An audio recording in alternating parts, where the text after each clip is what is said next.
Ačiū gerbiamas Seimo pirmininkė, tai norėčiau dar kartą atkreipti visų dėmesį į keletą argumentų. Pirmas dalykas.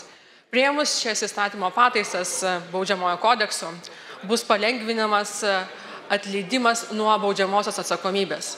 Tai šitie pakeitimai sudaro sąlygas platesniam atleidimo taikymui, kas gali turėti tikrai įtakos rezonansinėms byloms. Ir ne tik čekputininkams, bet ir kitoms.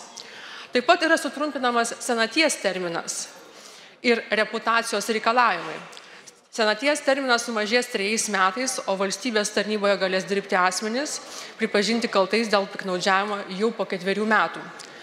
Ir paskutinis aspektas - pats procesas, kaip šitos įstatymo pataisos buvo stumiamos. Tai tikrai reikia pripažinti, kad Teisės teisėtvarkos komitete kiek kartų mes buvom kreipęsi dėl ekspertizės, dėl įvertinimo, dėl institucijų įtraukimo.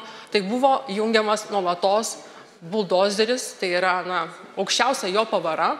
Ir dėl to tenka apgailestauti ir kažkaip labai neskaniai kvepia visas tas procesas, kai mūsų komiteto pirmininkas dabar pretenduoja tapti Konstitucinio teismo teisėjų ir gal čia yra atlygis už tai, kad mes šitas pataisas turėsim.